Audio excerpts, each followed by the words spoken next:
Sometimes the soul waits in silence, not because it's lost, but because it still remembers who it was waiting for. Welcome back to Vale Marks, where stories aren't just told, they're felt. In this episode, we invite you into a journey that will grip your heart and never let go. It's the story of a dog who lost everything, yet never stopped waiting for one voice to call his name again. Stay with us until the very end, because hidden in this tale is a lesson that may just change how you see loyalty, loss, and the enduring power of love. This is not just a story. This is a message. In the outskirts of a quiet town in Oregon, far beyond where sidewalks end and power lines start to fade, there lies a forgotten stretch of land. It's the kind of place most people overlook. An old industrial zone filled with rusted shipping containers, crumbling fences, and long-abandoned trucks. Nature had begun reclaiming the area, vines creeping through metal cracks, weeds pushing through concrete. No one lived there. No one lingered. But something did. At precisely the same time every evening, just as the sun dipped low and the horizon turned that soft shade of gold, a figure would appear. Silent, steady, almost ghost-like. It was a dog, a Pitbull, gray with a coat dulled by time and hardship, his steps quiet against the gravel. He didn't bark, he didn't growl, his tail never wagged, not even slightly. He moved like a shadow, slipping between containers and rusted-out truck beds as if he were afraid to be seen, yet longing, perhaps, to be remembered. That's how the few who noticed him started calling him Shadow. No one knew where he came from. He had no collar, no name tag, and no visible sign that he belonged to anyone. But there was something about him that set him apart from other strays. He didn't beg. He didn't chase cars or dig through trash. He simply appeared each evening at the far end of the container lot, paused beside a specific spot beneath an old blue tarp draped over a bent pallet, and waited. It was always the same place, always the same time. That was where Frank, a retired auto mechanic whose small repair shop sat just a few blocks down, left a paper plate of food each night. Bits of meat, leftover stew, sometimes even a slice of bread. It was a quiet ritual that started almost by accident. Frank had first noticed the dog months earlier while tossing old tires into a dumpster. At the time, he thought he'd imagined it. A flash of gray and muscle, a pair of watchful eyes. But the next day, and the day after, the dog returned. Never closer than 20 feet. Never any closer than that. Frank wasn't the type to get emotional over strays. But this dog, this one was different. You could see it in the way he moved, like he wasn't just lost but hollowed out, like someone who'd been let down by the world and had given up trying to connect with it. His body was lean but not starving, his posture cautious but never hostile. There was a small, healed scar just below his neck, nothing too visible unless you really looked. But the most striking thing wasn't his injury, it was his eyes. They were tired. Not the kind of tired you get from a long day, but the deep, soul-weary tired that only comes from heartbreak. They held no fear, just a profound resignation, as if he'd accepted that no good thing would ever find him again. Frank started talking to him softly, from a distance. "Someone loved you once," he'd say, setting the plate down before backing away. "You don't look like a stray to me. You're waiting for someone, ain't you?" Shadow never responded, of course, but he came back every night, ate slowly, carefully, never all at once. He always left a bit behind, as if saving some for a companion who never came. Frank kept watching. Over time, he began noticing patterns. How Shadow only appeared at sunset, how he never crossed the invisible boundary of the container lot's edge, how he avoided eye contact unless it was dark enough that reflections couldn't be seen. He never played, never chased a bird or sniffed at a tree. He simply existed. Like he had once known what it meant to belong, and now could only remember the feeling in pieces. Sometimes Frank would catch himself whispering things he hadn't meant to say out loud. "You don't trust people anymore, huh? Can't say I blame you." Or, "You got that look, boy." Like someone promised they'd never leave, and then did.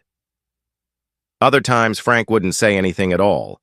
He'd just sit nearby in his old lawn chair, watch the sun sink behind the mountains, and hope that Shadow would come a little closer. He never did.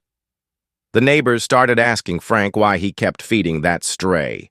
One woman suggested calling animal control. Another offered to trap him and take him to a shelter. But Frank refused. "He don't need another cage," he muttered. "He's already in one." It wasn't a cage of steel or fences. Shadow lived in a prison made of memory, a place where sound and touch no longer had meaning. His heart hadn't just been broken, it had been sealed away, buried beneath years of silent grief. Whatever love he'd once known, it had been torn from him so completely that even kindness now felt like a threat. And yet, he kept showing up, every night, without fail. As if, despite everything, there was still a part of him, some tiny flicker, that hoped the world might make sense again. Frank didn't know Shadow's past. He didn't know where he came from, or what had broken him so badly. But he knew, deep in his old bones, that this dog hadn't always been like this. Shadow hadn't been born closed off. He hadn't been born sad. Something had happened. Something had taken the light out of him. And for all the silence and distance, for all the walls the dog had built to protect himself, maybe, just maybe, there was still a way in. Shadow wasn't dangerous. He wasn't mean. He was just waiting for a reason to believe again. And someday soon someone would come, someone with the right voice, the right scent, the right memory, and unlock the door Shadow had closed so tightly behind him. Until then, he would remain a ghost at sundown, a shadow in the dust, a heart still beating, in hiding. 3 years earlier, before the silence, before the shadows, there was only sunlight. It was the kind of childhood summer that lived forever in the memory. Blue skies, the smell of hay, and wind that rustled through cornfields like it had something kind to say. The Miller family's farm in Ash Grove wasn't anything fancy, but it was alive with laughter, muddy boots, scraped knees, and the kind of quiet joy that only comes from growing up somewhere you're allowed to run barefoot without worry. That summer, Luke Miller had just turned 11. He wasn't the loudest kid or the most outgoing. He liked books and exploring the woods behind the house, liked drawing in his sketch pad while laying under the cottonwood tree that leaned over the fence line. But what he'd really wanted, what he'd begged for, was a dog. Not just any dog. A real friend. Someone who wouldn't tease him or ignore him. Someone who wouldn't move away or grow up too fast. And then, on a warm June morning, Luke got his wish.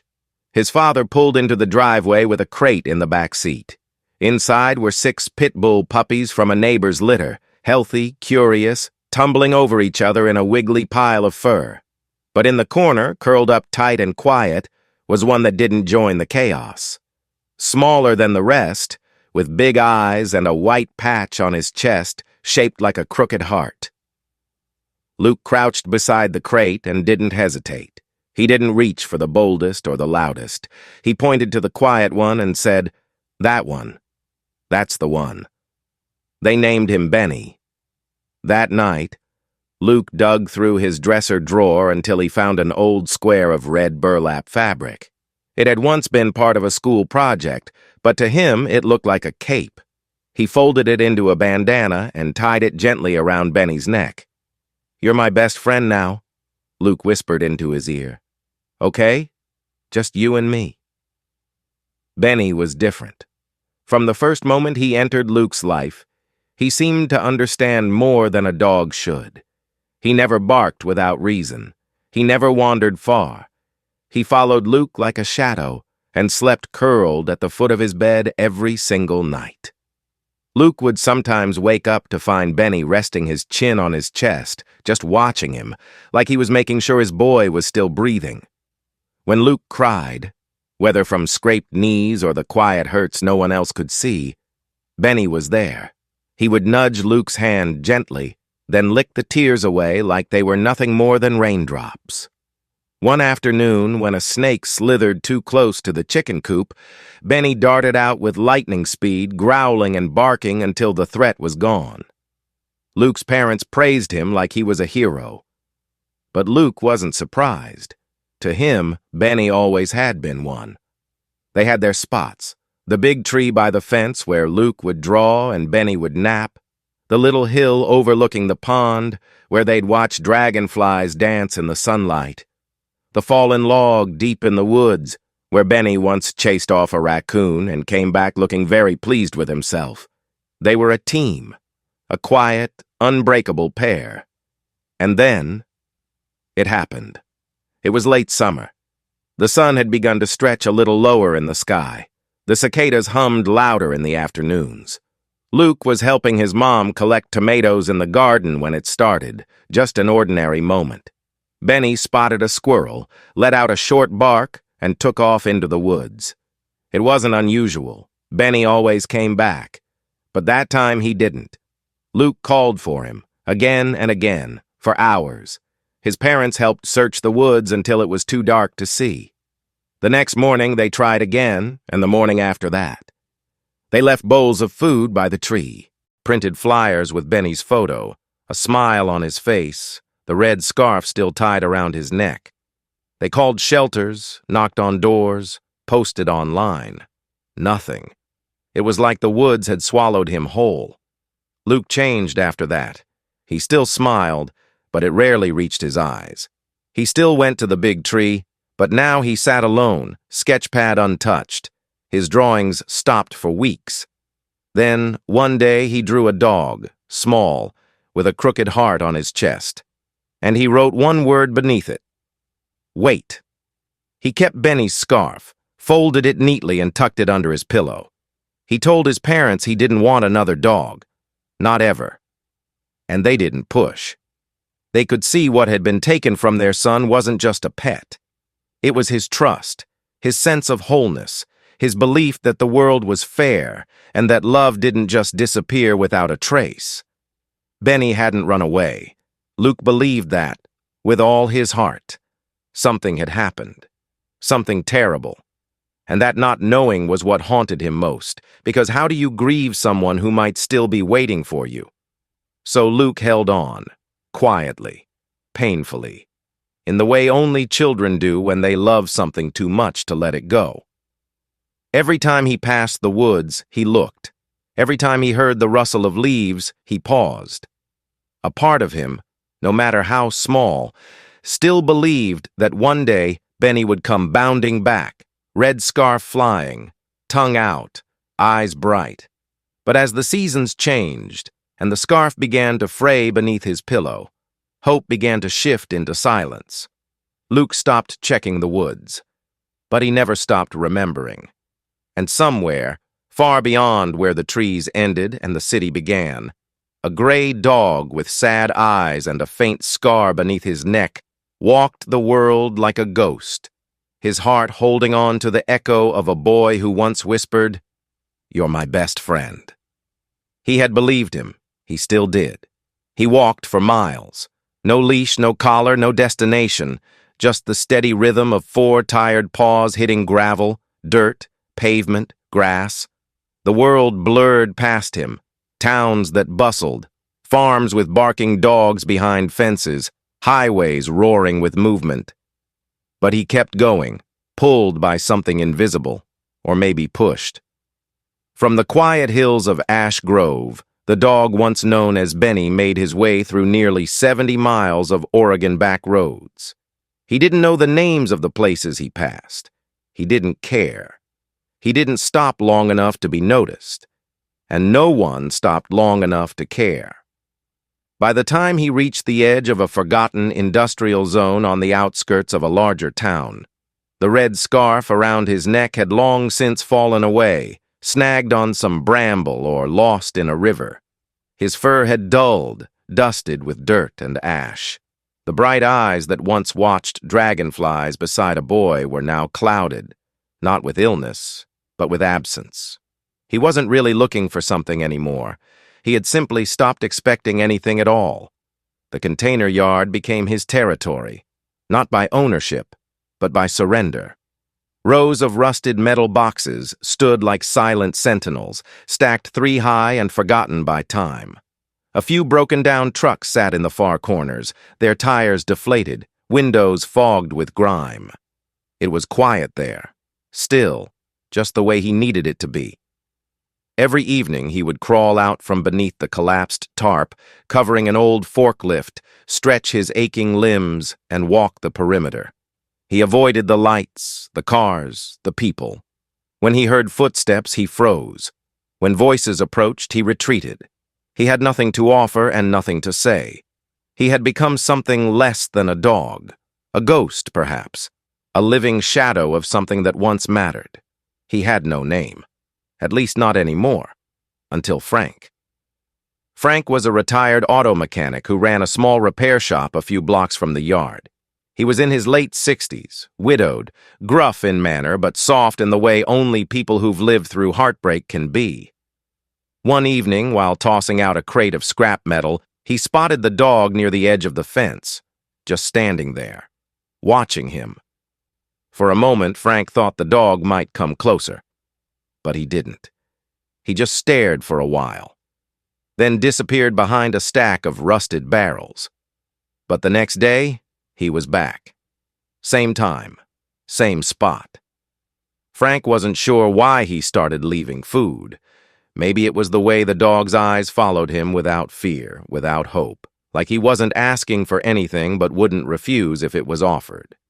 He set a plate down near the edge of the lot, stew meat, sometimes eggs, a crust of toast. Then he'd back away slowly, never looking directly, never saying much. The dog came after he was gone. Frank started calling him Shadow, because that's all he ever was, a flicker of movement at the corner of your vision. There and not there. Weeks passed, then months. Frank fed him every evening. Shadow never came close, never let himself be touched, never wagged his tail. He didn't even look surprised anymore. Just tired. So very tired. Frank would sit on his tailgate with a thermos of coffee and watch from a distance. Sometimes he spoke out loud, though he didn't expect answers. "You're waiting for someone, aren't you? You don't look like a stray. You look like somebody's missing piece. You were loved once, I can tell." Shadow gave him nothing in return. Not a look, not a sound. But he came back. Always came back. And somehow, that was enough. Then the pandemic hit. Shops closed. People stayed home. Frank, who had just started taking fewer customers anyway, shut down the shop for good. He left a final plate of food at the yard, taped a note to the fence that read, "He's harmless, just lost. Please be kind." But there was no one left to read it. Shadow waited at the edge of the yard for days. Hunger wasn't new to him. Hunger had become part of his structure, the way his bones knew when to tighten and when to carry on. But something else settled in his chest during those long, silent weeks. Something more than loneliness, the kind of emptiness that makes even shadows fade. When the calls came into the local shelter, they were vague. "There's this dog," people said. "He just walks around the old freight yard. Doesn't bother anyone, but it's like he's not even really alive." It was a group of animal rescue volunteers who finally found him. He didn't run when they arrived. He didn't growl or bare teeth. He just stood there, let them place the loop of a soft rope around his neck, and followed them out with the quiet obedience of something that had given up fighting long ago. They brought him to Willow Haven Animal Shelter, gave him a warm place to sleep, food, clean water, a name tag that read Shadow. But they couldn't give him back the one thing he'd been missing the entire time, the sound of someone calling his real name. Because even now, safe inside clean walls with gentle hands offering treats and toys, Shadow remained distant. He ate when fed. He moved when guided. But his eyes kept searching doorways, kept flicking toward the front gate. He was still listening for a voice that hadn't called his name in years. The name he hadn't heard since the scarf around his neck was bright red, and a boy had whispered, "You're my best friend." And somewhere deep inside, Benny was still hoping to hear it again. At Willow Haven Animal Shelter, things moved with a kind of soft rhythm.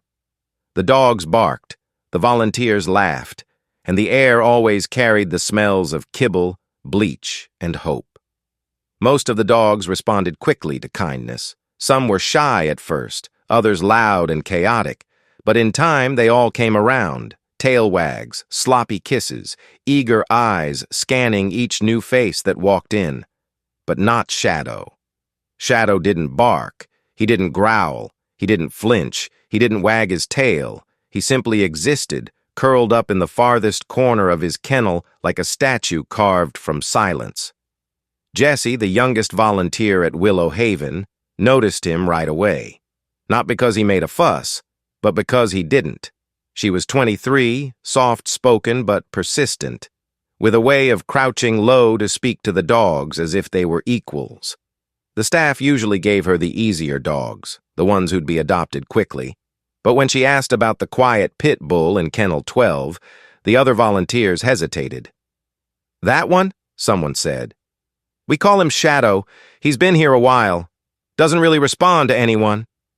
Jessie looked in. His coat was dark gray with flecks of white around the muzzle. His ears were slightly scarred, and his eyes, were deep brown and still, like a pond with no wind. He didn't lift his head. Didn't move at all. "I'd like to work with him," Jessie said. They warned her not to expect much, but she didn't flinch. Something about Shadow's stillness stirred something in her. It wasn't fear, it wasn't even pity. It was curiosity, and maybe a little heartbreak. The next day, Jessie brought a blanket and sat on the floor outside his kennel. She didn't try to talk to him, didn't force treats into his space. She just sat, legs crossed, notebook in her lap, sketching the curve of his back, the quiet lines of his folded paws. Every day after that, she came back. Sometimes she brought pieces of chicken wrapped in paper napkins. Other times, a soft toy shaped like a squirrel. Once she left a small woolen scarf, folded neatly beside his bowl, red, just like the one he used to wear, though she had no way of knowing. Shadow never touched the toy. He never sniffed the scarf. He would eat the chicken eventually, but only when she wasn't watching. And even then, only a few bites at a time, like he didn't trust the food to stay. Jessie started writing about him in her notebook. Not reports, not behavior logs, stories. On one page, she wrote, "He doesn't hate people. That's the strange part. He isn't scared either. He's just not here. Like his body stayed behind, but his heart went somewhere else." Another day, she scribbled, "I think he loved someone once. So much that there's no room left for anyone else. I don't think he even realizes he's waiting, but he is. You can feel it. He's not broken. He's loyal to a fault. It's just that the person he chose to love disappeared and he hasn't given up." She didn't try to pet him. She didn't try to teach him tricks or make him play. Jessie understood something that not everyone did. Some wounds aren't visible, and some griefs can't be soothed by affection alone. Shadow wasn't acting out. He wasn't aggressive or anxious. He wasn't shut down in fear. He was simply holding space, as if a part of him still believed that the person he belonged to would walk through the door any minute, call his name, and finally set him free. That kind of waiting wasn't passive. It was fierce, unyielding, and Jessie could feel it in the air every time she sat beside him. The other volunteers praised her patience. "You're so good with him," they said. But Jessie didn't see it as goodness. She saw it as respect. "He doesn't need me to fix him," she once told the shelter director. "He just needs someone to sit beside him while he waits." Still, there were moments when the stillness became too much. Days when Shadow wouldn't even look in her direction. Jessie would leave in silence, her heart aching with a grief that didn't belong to her, but that she felt all the same. And yet, she came back. Because even if he didn't show it, she believed that somewhere behind those quiet brown eyes, a memory still lived. A memory of running freely, of being called by name, of laying in the sun beside someone who mattered. Shadow wasn't surviving. He wasn't healing. He was suspended in the space between who he used to be and who the world expected him to become. Jessie didn't push him to cross that space. She simply stood at the edge, whispering kindness into the quiet and letting him know he wasn't alone. One afternoon, after a month of daily visits, Shadow turned his head just slightly as she walked in. Not a full glance, not even a blink, but a shift, a small, undeniable change in posture. Jessie didn't say anything, she just smiled. And later that night, in her notebook, she wrote, "Today, he moved." By the 6th month of Shadow's stay at Willow Haven, the staff had run out of strategies. They'd tried soft music, enrichment toys, walks in the quietest corners of the facility. They'd offered him peanut butter in frozen Kongs, calming blankets, and even brought in other calm dogs to see if companionship might stir something inside him. But nothing worked. Shadow remained emotionally sealed. He wasn't aggressive or afraid. He didn't cower or flinch. He just remained, present in body but absent in spirit, a ghost in the shape of a dog. Jessie still visited him every day. She didn't talk much anymore. There were no expectations left, just gentle presence, shared silence, and the stubborn belief that one day something would change. Then one rainy Tuesday, the shelter team gathered to brainstorm how to update their adoption page. With the pandemic still limiting walk-in visits, social media had become their lifeline, especially for hard-to-place dogs, dogs like Shadow. Jessie sat quietly as the others talked. The staff wanted to be careful. They didn't want to sugarcoat anything, but they also didn't want to make Shadow sound hopeless. Tammy, the shelter's director, finally sighed and said, "Maybe honesty is the only kindness left. Let's tell the truth. All of it." And so they did. They posted a photo of Shadow lying on his blanket, his deep brown eyes staring off toward something unseen. The caption read, "Shadow is not the kind of dog who runs to the door when you walk in. He won't fetch your slippers or rest his head in your lap while you read. He's been with us for 6 months and hasn't wagged his tail once. He doesn't bark, he doesn't play, he doesn't seem to expect anything from anyone. He isn't mean, he isn't scared, he's just waiting for something or someone. We don't know his full story. Maybe he never had a home. Maybe he did, and he lost it.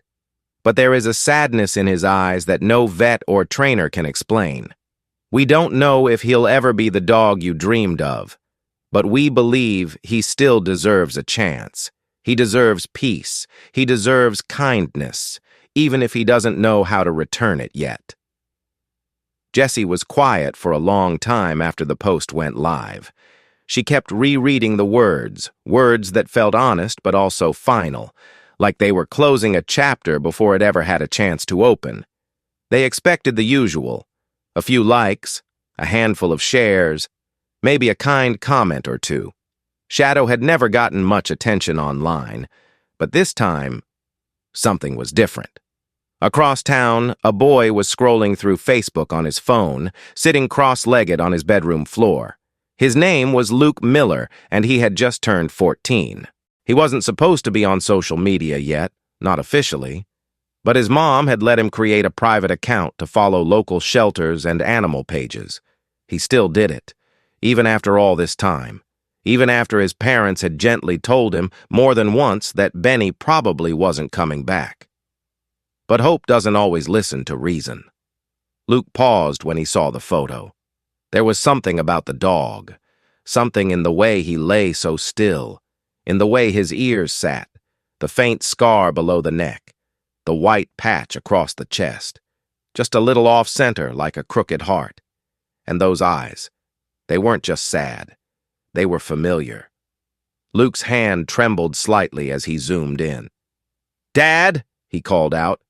"Mom, can you come here?" His parents came into the room and Luke turned the screen toward them. I think that's Benny." His mom covered her mouth. His dad leaned in slowly, then shook his head. "Luke, that's probably just a dog that looks like him." "No," Luke whispered. "Look, the scar, the chest patch, and his eyes. That's Benny. I know it is." He dug through the old keepsake box in his closet, the one marked with faded Sharpie. Benny's things. Inside, he found it. The photograph he'd kept folded for 3 years. Him and Benny curled up together under the cottonwood tree, a bright red scarf tied around the dog's neck. And beneath the photo, still soft, still intact, was the scarf itself. Luke took a deep breath and sent a message to the shelter's Facebook page. He attached the photo. He wrote only a few lines. "I think Shadow might be my dog, Benny. He went missing 3 years ago. I still have his scarf.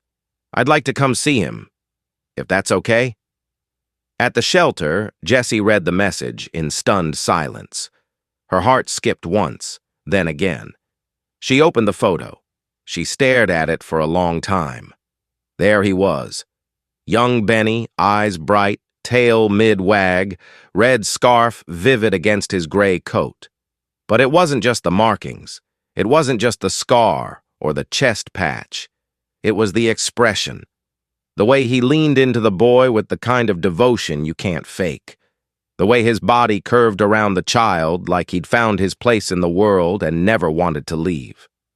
Jessie called Tammy over and showed her the message. And when she looked up again, her eyes were shining. "Tell him yes," she said softly. "Tell him we're waiting." Because love has a way of finding its way back, even when it takes years, even when the name is forgotten, even when the tail doesn't wag and the eyes are tired. Only someone who once touched that love can recognize it again. The shelter was quiet that morning. There was a stillness in the air, heavier than usual, as if even the walls were holding their breath. Outside, rain tapped gently against the windows, casting soft reflections on the kennel floors.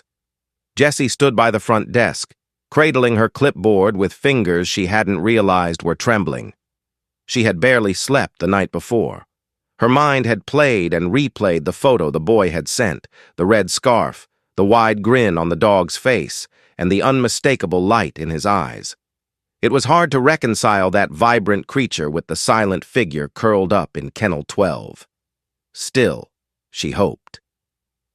When the front door creaked open, Jessie looked up and saw him. Luke Miller was taller now, nearly as tall as his dad. His hair was longer, a little messy. His eyes held something old, older than most 14-year-olds carried. He wasn't smiling. He looked like someone stepping into a memory he wasn't sure he could trust. He clutched a worn gray backpack tightly in his hands.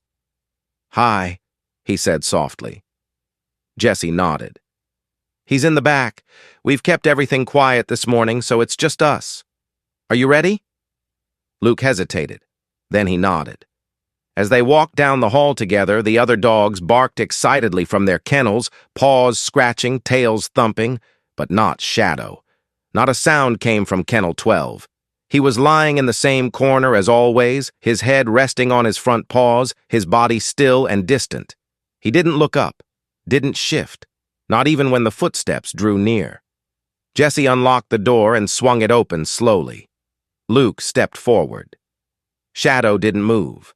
There was a strange kind of ache in the silence, like the world was holding its breath again, waiting for something it wasn't sure would ever happen. Then, without a word, Luke dropped to his knees on the floor.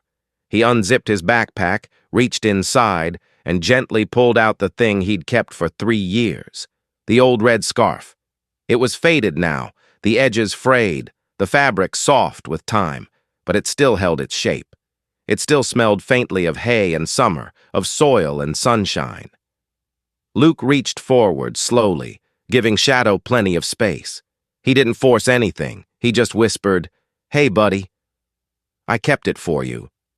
With hands that had tied that scarf once before, when he was only 11, Luke wrapped the fabric carefully around Shadow's neck. One knot, two. A pause. And then it happened. Shadow's head lifted. His eyes opened, wide and unblinking.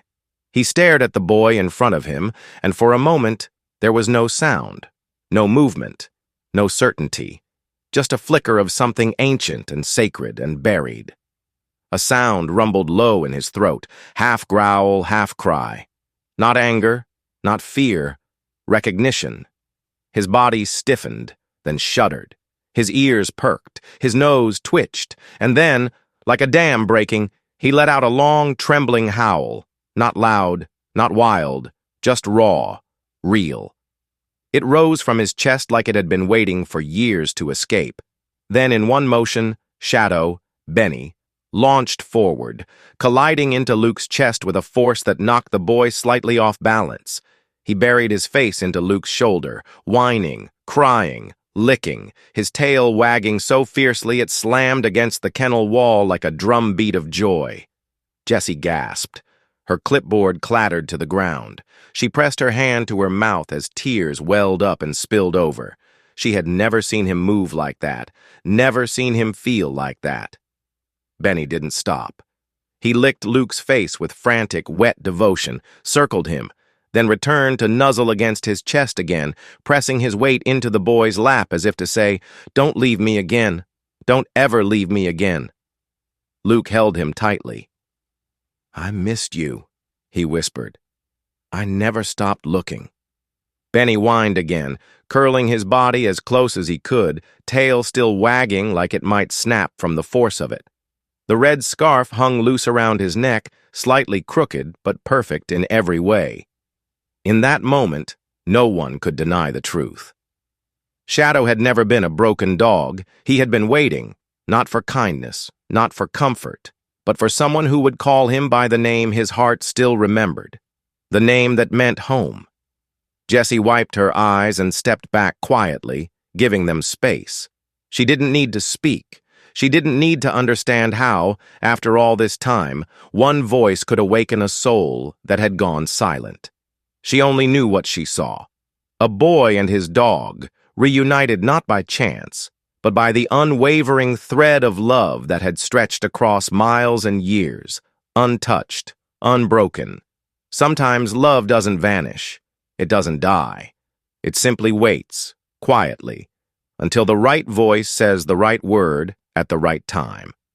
And then it comes running. The gravel crunched softly beneath the tires as the Miller family's truck pulled into the long, winding driveway.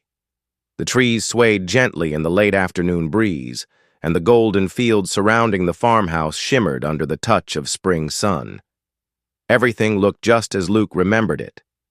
But this time, there was something more in the air, something sacred, something whole.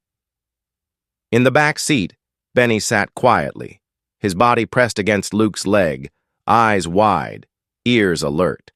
His tail thumped gently every few seconds, not frantic but calm, steady, like the rhythm of a heartbeat finally at peace. As the truck came to a stop, the front door to the farmhouse swung open. Mr. and Mrs. Miller stepped out onto the porch, both frozen for a moment in disbelief. And then, like a dam breaking, Mr. Miller moved forward, his voice thick with emotion. "Welcome home, little warrior," he whispered, kneeling as Benny stepped down from the truck. For the first time in 3 years, Benny barked. It was a loud, full-bodied sound, nothing like the sad, empty howls of his shelter days. This was different. This was a declaration. "I'm back. I remember." Mrs. Miller covered her mouth, tears streaming down her cheeks. Benny trotted toward her, paused for just a second, and then pressed his head against her knees like he had as a puppy. She sank to her knees, whispering over and over, "We missed you. We missed you so much." Luke stood beside them, the red scarf now freshly washed and tied neatly around Benny's neck. It fluttered slightly in the wind, bright against the dog's gray coat, as if reclaiming its place in a world it never should have left. Later that day, after the excitement had softened into warmth, Luke and Benny walked through the fields, past the old wooden fence, and down the path toward their favorite spot, the big cottonwood tree at the edge of the pasture. The tree looked exactly the same, tall, wise, and still reaching for the sky. Its roots were tangled and familiar, forming a natural seat just big enough for a boy and his dog. Luke sat down and patted the spot beside him. Benny didn't hesitate. He lay down with a soft sigh, resting his head on Luke's knee. His eyes closed slowly, his tail giving one last, lazy wag before settling into the quiet.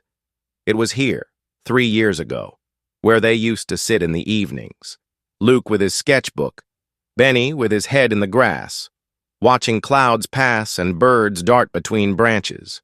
It was here they'd dreamed together, and now they were here again. Luke pulled out his phone and snapped a picture, Benny's head on his leg, the red scarf catching the glow of the sun, both of them bathed in light and memory. He opened his messages and typed just one line. "Thank you for keeping his heart warm, until I could bring it home." Then he sent the photo to Jessie. She opened it on her break, sitting on the shelter steps with a paper cup of coffee in her hand. When she saw it, she stopped breathing for a moment. Her eyes filled instantly. There was Benny, not as shadow, not as the silent, distant figure curled up in Kennel 12, but as the dog he had always been beneath the sorrow. Alive, whole, home. She pressed a hand to her chest, smiling through the tears. No words were needed. She knew exactly what had happened. Back at the farm, life began to bloom again. Benny remembered everything. He knew the sound of the kitchen door creaking open, the feel of morning sun on the porch, the smell of eggs frying in the pan. He knew which floorboards squeaked and which corners caught the afternoon light just right. He remembered where the rabbits hid, how the wind curled through the barn rafters, and how Luke's laughter sounded when it wasn't weighed down by grief. He slept beside Luke again, curled at the foot of the bed just like he used to. He barked at squirrels, chased shadows, rolled in fresh grass. But most of all, he stayed close, never out of sight, never more than a few feet away, because this time, he wasn't going to risk losing it all again. Luke didn't need to say much. He simply showed up. Every morning, every walk, every quiet hour. They healed each other slowly, not by forgetting the years they'd lost, but by reclaiming the days ahead. And the scarf? It stayed. Tied loosely around Benny's neck, it became more than just a symbol. It was a reminder of all they'd endured, of all that had been broken and found again. It was proof that love could wait, that love would wait. Because the truth is, no one ever really disappears from the hearts that loved them. Not truly, not forever. Sometimes they just go quiet. Sometimes they wander. But if the bond is strong enough, if the love is real enough, it finds its way back. And when it does, it returns like Benny did, with tail wagging, eyes shining, and a heart that never stopped believing. No love is ever truly lost. It only waits, sometimes patiently, sometimes in pain, but always with hope. If this story moved you the way it moved us, don't let it disappear quietly. Leave a comment, share your thoughts, and help us reach 1,000 subscribers here on Vale Marks. Every click is the fuel we need to keep creating meaningful, soul-deep stories like this one. As the old saying goes, a dog may be only part of your life, but to him, you are the whole life. Benny waited 3 years in silence, and when love finally found him again, the silence broke. What are you still waiting to believe in? Thank you for being here. Until the next story, stay kind, stay curious, and never stop listening for the heartbeats hiding in the quiet.